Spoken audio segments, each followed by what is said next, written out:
Bismillah, innal hamdalillah nahmaduhu wa nasta'inuhu wa nastaghfiruh wa na'udzu billahi min shururi anfusina wa min sayyiati a'malina may yahdihillahu fala mudilla lahu wa may yudlil fala hadiya lahu. Asyhadu an la ilaha illallah wahdahu la syarika lahu wa asyhadu anna Muhammadan 'abduhu wa rasuluh sallallahu wa sallam wa baraka ala sayyidina wa nabiyyina Muhammad wa ala alihi wa sahbihi wa man ihtada bihadihi wa iktafa bi atharihi ila yaumiddin. Amma ba'd. Kaum muslimin yang dimuliakan Allah Subhanahu wa taala, insyaallah taala kita akan melanjutkan pembahasan kita pada kitab At-Tauhid wa huwa haqqullahi 'alal 'abid.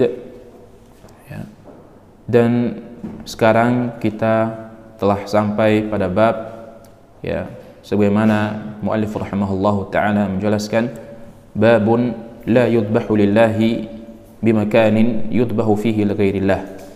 Bab yang menjelaskan bahwasanya la yudbah, la yudbahu di sini ada dua sighah. Yang pertama sighah an-nafi, la yudbahu, mentiadakan, mentiada adakan, la yudbahu, ataupun sighah an-nahi, la yadbah, dan dua-duanya diperboleh dan dua-duanya benar. Jadi la yadbah, tidak boleh seorang menyembelih untuk Allah Subhanahu wa taala bimakanin, pada suatu tempat di mana tempat tersebut orang-orang kafir dan orang-orang musyrik yudbahu fihi ghairillah, menyembelih untuk berhala-berhala mereka, menyembelih untuk sesembahan mereka. Baik. Dan ini muallif rahimahullahu taala menjelaskan bahwa pembahasan kali ini yang berkaitan dengan al-wasilah, pada tempat atau perantara yang bisa menjumuskan, yang bisa menjatuhkan seseorang pada perkara kesyirikan.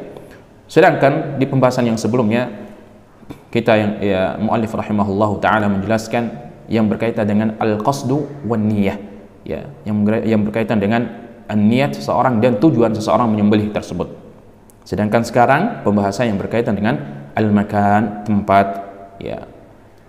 yudbahu fihi, di mana orang-orang musyrikin, orang-orang kafir menyembelih untuk berhala-berhala mereka, menyembelih untuk sembahan mereka. Bagaimana seorang muslim jika menyembelih hewan untuk Allah Subhanahu wa taala pada tempat tersebut? Insyaallah taala kita akan menjelaskan biidznillah taala.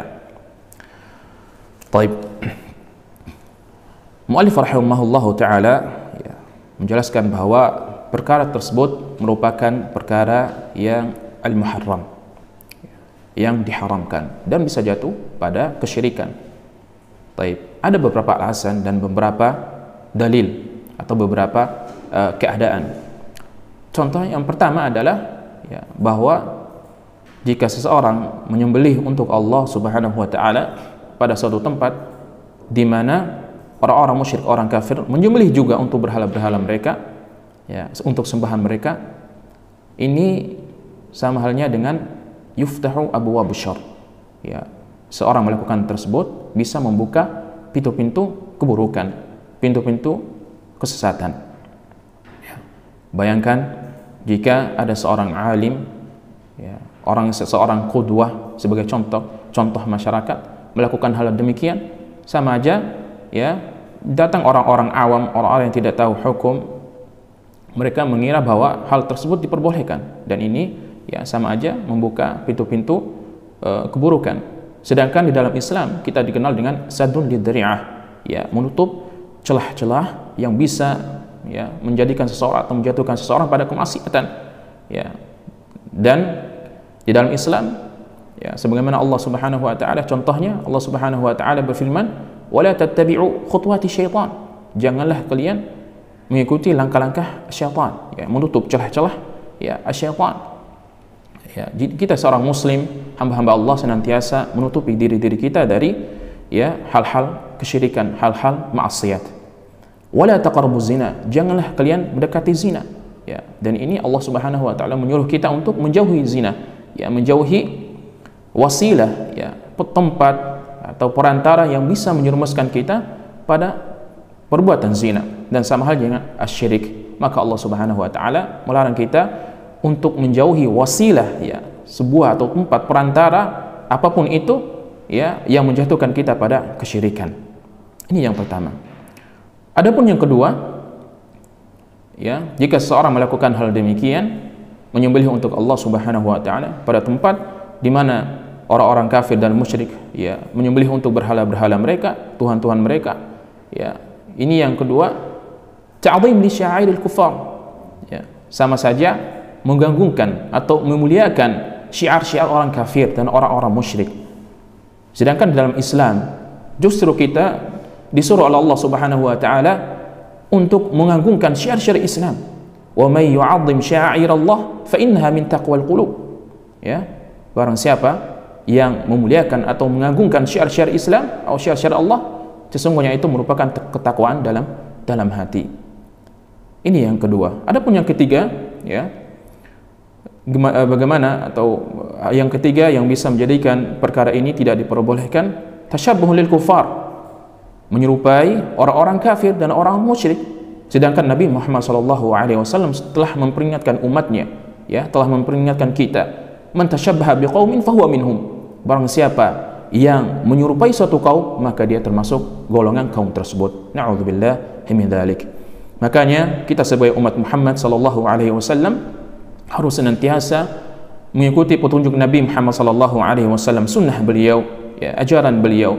Apalagi kita telah masuk pada zaman akhir zaman yuftahu fihi al-fitan wal mihan wasyahawat wasyubuhat, di mana zaman ini adalah dibuka pintu-pintu fitnah, pintu-pintu, ya, asyahawat, syahwat, wasyubuhat dan syubhat, dan ujian dan cobaan, ya. Makanya alhamdulillah Allah Subhanahu wa taala masih memberikan kita hidayah untuk mempelajari ilmu syariat Islam, mempelajari, ya, hak-hak kita sebagai hamba Allah Subhanahu wa taala. Kaum muslimin yang dimuliakan Allah. Kemudian muallif rahimahullahu taala, ya, mencantumkan satu ayat dan hadis Nabi Muhammad sallallahu alaihi wasallam. Ayat dari surat At-Taubah. Allah Subhanahu wa taala berfirman, "La taqum fihi abada." Wahai Muhammad, ya, janganlah kamu, ya, salat di dalamnya abada, ya, selama-lamanya. Apa yang dimaksud oleh Allah Subhanahu wa taala? Allah Subhanahu wa taala menjelaskan, ya, perkara sebelumnya, di ayat sebelumnya. Allah Subhanahu wa taala berfirman, "Walladzina ittakhadhu masjidan dirara." Sesungguhnya, ya, mereka orang-orang munafik yang menjadikan, ya, yang menjadikan masjid diraran, kemudaratan, wa kufran, dan kekafiran, wa tafriqan bainal mu'minin, dan untuk memecah belahkan kaum mukminin. Di ayat ini ada kisah, ya, kisah seorang munafik yang bernama Abu Amir Ar-Rahib Al-Munafiq Al-Fasiq. Ya, Abu Amir ini adalah salah satu ketua dari kaum munafiqin. Ya, Abu Amir ini menyuruh teman-teman mereka, ya, teman-temannya atau pengikut-pengikutnya untuk membangun suatu masjid. Masjidnya Masjid Darar. Masjid Darar ini adalah masjid di salah satu, ya, yang dibangun di arah Masjid Quba. Mereka membangun masjid ini dalam rangka, ya, untuk memberikan kemudaratan bagi kaum muslimin, untuk memecah belahkan kaum muslimin, ya. Kemudian mereka kaum munafiqin membangun masjid ini, ya, sebagaimana Allah Subhanahu wa taala menjelaskan, wa irsada liman haraballaha wa rasulahu min qabl, untuk, ya, menunggu kedatangan mereka, ya, kedatangan orang-orang yang memerangi Allah dan Rasulnya sebelumnya. Ya, jadi masjid ini dibangun untuk kaum kafir dan musyrikin dan menunggu kedatangan mereka yang datang dari Syam, yang datang dari, ya, negeri Syam. Untuk apa? Untuk, ya, memerangi Allah, di mana kaum tersebut sebelumnya yang memerangi Allah dan Rasulnya. Wala yahlifun, ya. Kemudian mereka orang-orang munafik mengatakan, wala yahlifunna, mereka bersumpah, in aradana illa al-husna, ya, mereka mengatakan bahwa kami membangun masjid ini tidak lain kecuali ya kebaikan. Mereka mengatakan begitu, kebaikan. Ya. Walakin kemudian Allah Subhanahu wa taala berfirman, wallahu yashhadu innahum lakadzibun. Akan tetapi Allah Subhanahu wa taala bersaksi bahwa mereka orang-orang munafik itulah orang-orang yang dusta. Baik. Di sini ada faedah yang mesti kita pahami kaum muslimin yang dimuliakan Allah Subhanahu wa taala. Ternyata kaum-kaum munafikin dari zaman dulu sampai zaman sekarang ini, ya, mereka tidak akan ragu berdusta atas nama Allah Subhanahu wa taala. Ya, mereka berdusta atas nama Allah Subhanahu wa taala demi kepentingan mereka, demi tujuan mereka. Ya. Akan tetapi Allah Subhanahu wa taala bantah. Allah Subhanahu wa taala Maha tahu, Maha mengetahui apa yang mereka lakukan. Wallahu yashhad. Allah Maha tahu mereka membangunkan masjid tersebut, ya, untuk memecahkan kaum muslimin, kaum mukminin pada saat itu. Ya, makanya Allah Subhanahu wa taala berfirman kepada Nabi Muhammad sallallahu alaihi wasallam, "La taqum fihi abada." Janganlah engkau ya Muhammad, ya, berdiri atau salat di dalamnya abadan, selama-lamanya. Ya. Makanya di sini ada, di dalam ayat ini kita bisa mengambil faedah, ya, bahwasanya al-ibratu bil haqa'iq la bil alfaz. Bahwasanya ibrah, ya, pelajaran yang kita ambil bil haqa'iq, dari kenyataan, bukan pernyataan. Ya. Mereka mengatakan kami membangun masjid ini untuk kebaikan, ilal husna, akan tetapi ya hakikatnya, kebenarannya mereka membangun masjid tersebut diraran, untuk memberikan kemudaratan bagi kaum muslimin, kaum mukminin pada saat itu. Kemudian mungkin ada yang bertanya, apa kaitannya dengan pembahasan kita, yaitu menyembelih? Baik. Muallif rahimahullahu taala ingin beristidlal, ingin, ya, menjadikan ini dalil qiyasun, ya, dalil qiyas, menyembelih untuk, ya, Allah Subhanahu wa taala pada tempat di mana tempat tersebut ibadah orang-orang kafir dan musyrik. Baik. Allah Subhanahu wa taala melarang Nabi Muhammad sallallahu alaihi wasallam salat pada masjid, ya, yang dibangun oleh orang-orang kafir dan munafik. Oleh karenanya sama halnya dengan menyembelih, ya, muallif mengkiaskan ini dengan menyembelih, dan ini qiyasun sahih, ya. Pada di mana tempat tersebut, ya, misalkan pada suatu tempat, ya, misalkan pohon atau batu atau pada tempat tertentu, ya, orang-orang kafir, orang-orang musyrik menyembelih untuk berhala-berhala mereka, ya. Kemudian, ya, maka kita dilarang untuk menyembelih pada tempat tersebut untuk Allah Subhanahu wa taala, karena qiyas dengan, ya, dalil ini. Ini yang diistidlalkan, yang didalilkan oleh muallif rahimahullahu taala, dan ini qiyasun sahih. Ini qiyasun as-sahih. Kemudian muallif rahimahullahu taala, ya, menyebutkan satu dari hadis Nabi Muhammad sallallahu alaihi wasallam, hadis yang an Thabit ibn Dhahhak, ya, Thabit ibn Dhahhak radhiyallahu anhu. Hadis ini yang diriwayatkan oleh Abu Daud, ya, bahwasanya qala Thabit bin Dhahhak, nadara rajulun an yanhara iblan bibuana, bahwasanya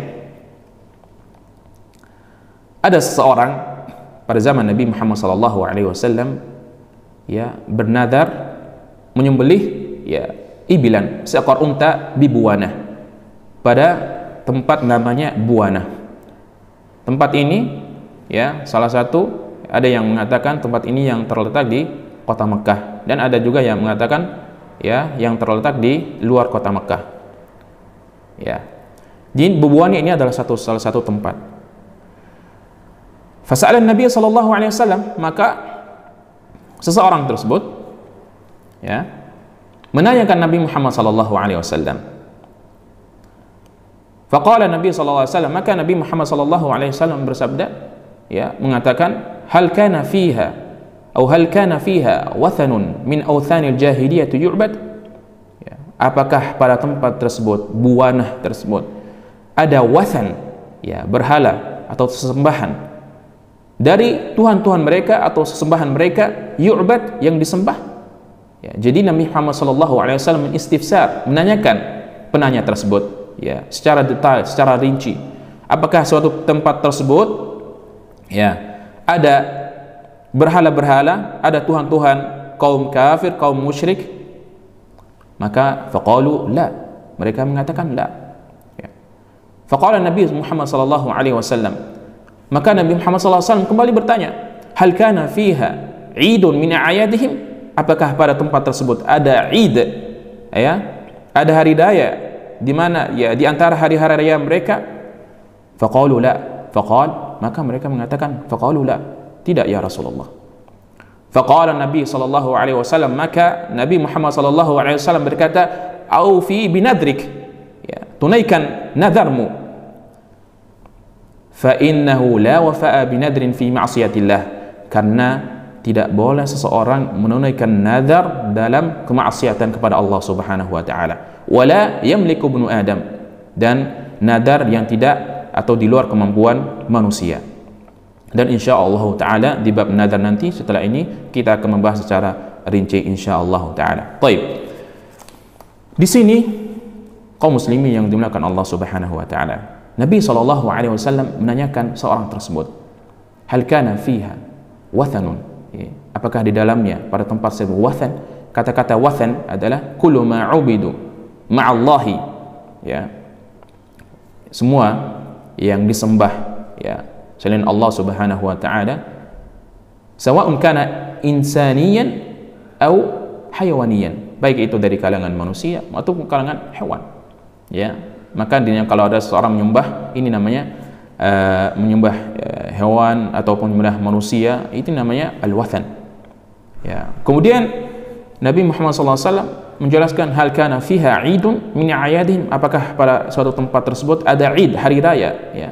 Hari raya secara bahasa, ya, ismun zaman, nama suatu nama waktu, ya, ijtama fiha, ya, di mana di dalamnya ada perkumpulan-kumpulan, ya, ma'al a'mal, bersama, ya, amal aktivitas, maka ini namanya hari raya al-yu'tad, dan itu menjadi kebiasaan. Makanya kita mengenalkan Idul Adha dan Idul Fitri. Ini Id, hari raya, ya, di mana di dalamnya manusia berkumpul dan melakukan aktivitas, dan ini berulang tiap tahunnya. Ini namanya Id, secara bahasa Id. Kemudian, ya, apa kaitannya dengan pembahasan kita? Baik. Lagi-lagi mu'alif rahimahullah ta'ala mengkiaskan, ya, dengan bab ini, ya, bahwasanya Nabi Muhammad SAW melarang seseorang tersebut, ya, menunaikan nadarnya dalam kemaksiatan kepada Allah Subhanahu wa taala. Baik. Sama halnya seorang menyembelih pada tempat di mana tempat tersebut disembelihkan, atau orang-orang kafir dan musyrik menyembelih untuk berhala-berhala mereka, ya. Hal kana fiha wathanun, ya.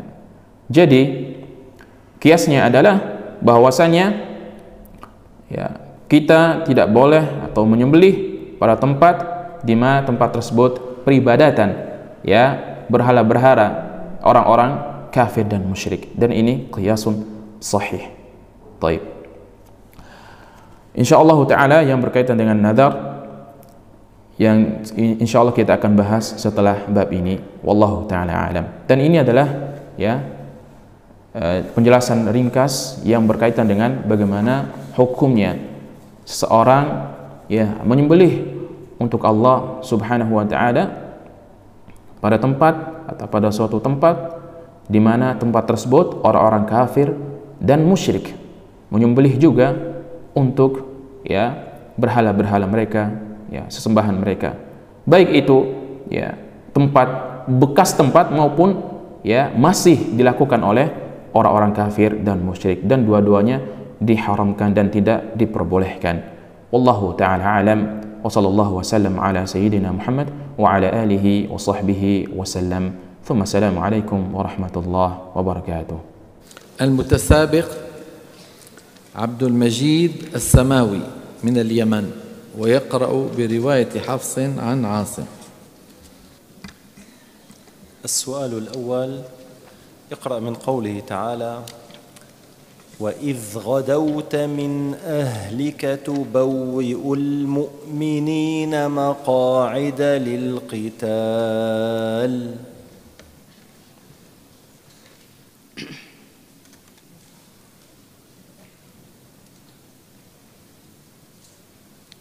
أعوذ بالله من الشيطان الرجيم. بسم الله الرحمن الرحيم. وإذ غدوت من أهلك تبوئ المؤمنين مقاعد للقتال والله سميع عليم. إذ هم الطائفتان منكم أن تفشلا والله وليهما وعلى الله فليتوكل المؤمنون. ولقد نصركم الله ببدر وأنتم أذلة فاتقوا الله لعلكم تشكرون. إذ تقول للمؤمنين ألن يكفيكم أن يمدكم ربكم ب3,000 من الملائكة منزلين؟ بلى إن تصبروا وتتقوا ويأتوكم من فورهم هذا يمددكم ربكم ب5,000 من الملائكة مسومين. وما جعله الله إلا بشرى لكم ولتطمئن قلوبكم به وما النصر إلا من عند الله العزيز الحكيم. ليقطع طرفا من الذين كفروا أو يكبتهم فينقلبوا خائبين.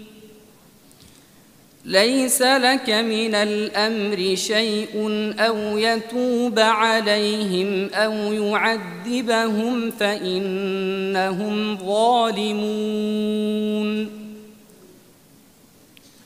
ولله ما في السماوات وما في الأرض يغفر لمن يشاء ويعذب من يشاء والله غفور رحيم. يا أيها الذين آمنوا لا تأكلوا الربا أضعافا مضاعفة واتقوا الله لعلكم تفلحون. واتقوا النار التي أعدت للكافرين وأطيعوا الله والرسول لعلكم ترحمون. بارك الله بك.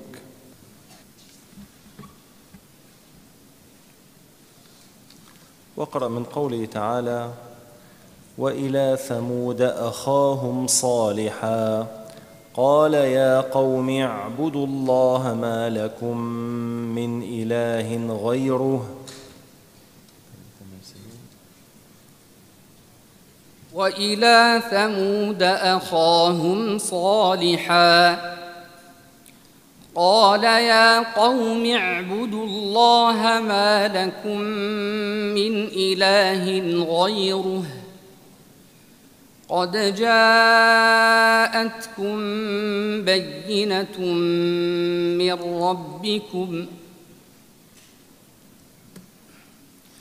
هذه ناقة الله لكم آية فذروها تأكل في أرض الله ولا تمسوها بسوء فيأخذكم عذاب أليم واذكروا إذ جعلكم خلفاء من بعد عاد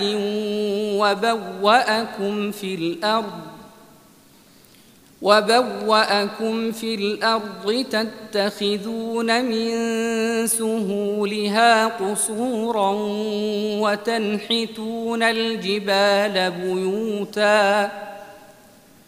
وتنحتون الجبال بيوتا فاذكروا آلاء الله ولا تعثوا في الأرض مفسدين قال الملأ الذين استكبروا من قومه للذين استضعفوا لمن آمن منهم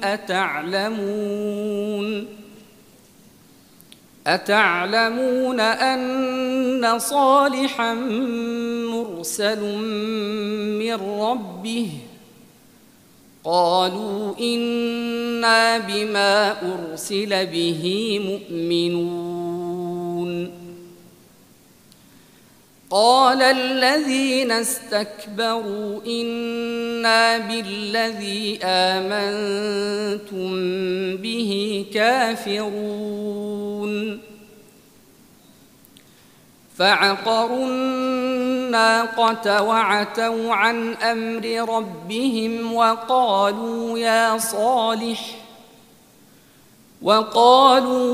صالح ائتنا بما تعدنا إن كنت من المرسلين فأخذتهم الرجفة فأصبحوا في دارهم جاثمين فتولى عنهم وقال يا قوم لقد أبلغتكم رسالة ربي ونصحت لكم ولكن لا تحبون الناصحين. بارك الله بكم. واقرأ من قوله تعالى واذكر في الكتاب إبراهيم إنه كان صديقا نبيا. واذكر في الكتاب إبراهيم إنه كان صديقا نبيا إذ قال لأبيه يا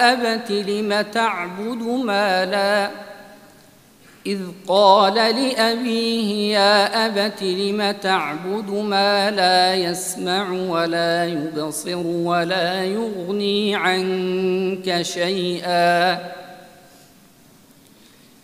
يا أبت إني قد جاءني من العلم ما لم يأتك فاتبعني أهدك صراطا سويا يا أبت لا تعبد الشيطان إن الشيطان كان للرحمن عصيا يا أبت إني أخاف أن يمسك عذاب من الرحمن فتكون للشيطان وليا قال أراغب أنت عن آلهتي يا إبراهيم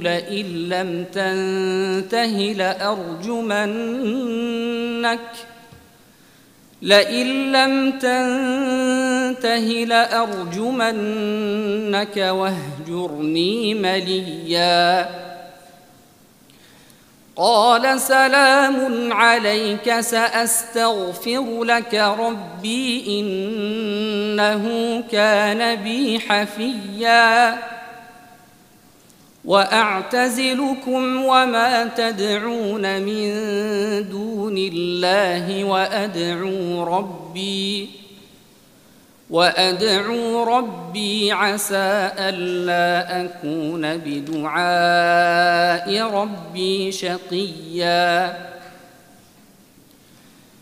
فلما اعتزلهم وما يعبدون من دون الله وهبنا له إسحاق ويعقوب وكلا جعلنا نبيا ووهبنا لهم من رحمتنا وجعلنا لهم لسان صدق عليا واذكر في الكتاب موسى إنه كان مخلصا وكان رسولا نبيا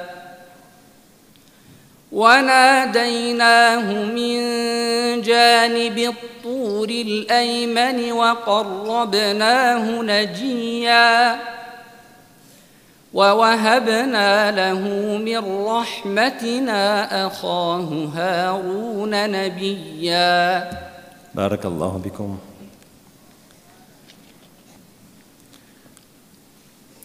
واقرأ من قوله سبحانه وتعالى فسبحان الله حين تمسون وحين تصبحون.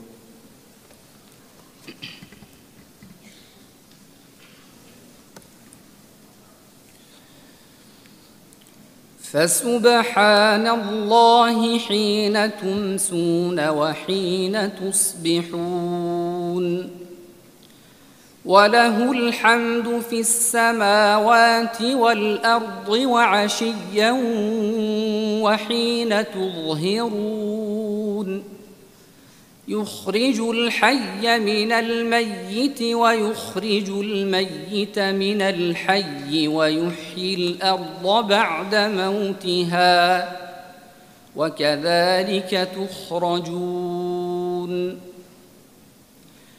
ومن آياته أن خلقكم من تراب ثم إذا أنتم بشر تنتشرون ومن آياته أن خلق لكم من أنفسكم أزواجا لتسكنوا إليها وجعل بينكم مودة ورحمة إن في ذلك لآيات لقوم يتفكرون ومن آياته خلق السماوات والأرض واختلاف ألسنتكم وألوانكم إن في ذلك لآيات للعالمين ومن آياته منامكم بالليل والنهار وابتغاؤكم من فضله إن في ذلك لآيات لقوم يسمعون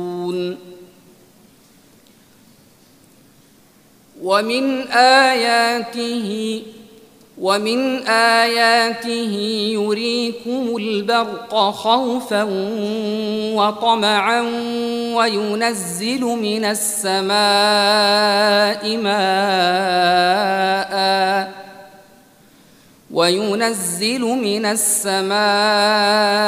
ماء فيحيي به الأرض بعد موتها إن في ذلك لآيات لقوم يعقلون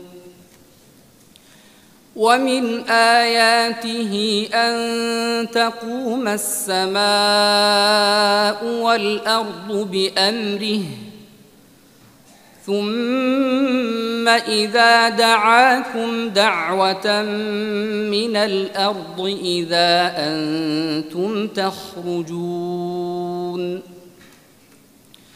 وله من في السماوات والأرض كل له قانتون. بارك الله بك. والسؤال الأخير: اقرأ من أول سورة الحشر. بسم الله الرحمن الرحيم.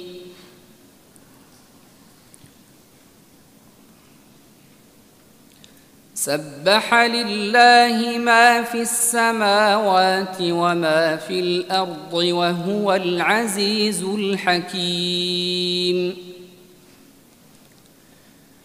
هو الذي أخرج الذين كفروا من أهل الكتاب من ديارهم لأول الحشر ما ظننتم أن يخرجوا وظنوا أنهم مانعتهم حصونهم من الله فأتاهم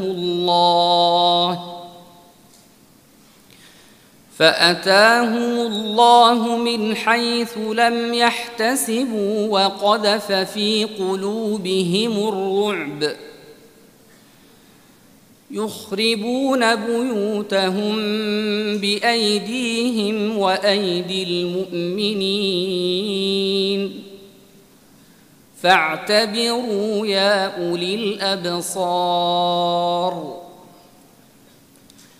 ولولا أن كتب الله عليهم الجلاء لعذبهم في الدنيا ولهم في الآخرة عذاب النار. ذلك بأنهم شاقوا الله ورسوله ومن يشاق الله فإن الله شديد العقاب. ما قطعتم من لينة أو تركتموها قائمة على أصولها فبإذن الله وليخزي الفاسقين. وما أفاء الله على رسوله منهم فما أوجفتم عليه من خيل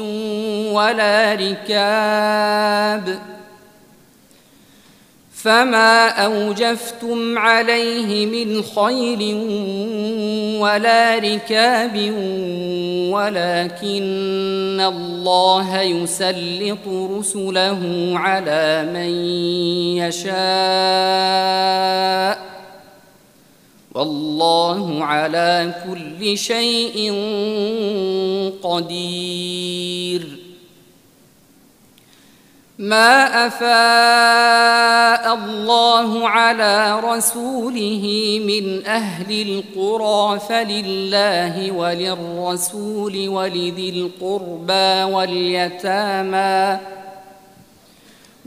القربى واليتامى والمساكين وابن السبيل كي لا يكون دولة بين الأغنياء منكم وما آتاكم الرسول فخذوه وما نهاكم عنه فانتهوا واتقوا الله إن الله شديد العقاب. بارك الله فيك.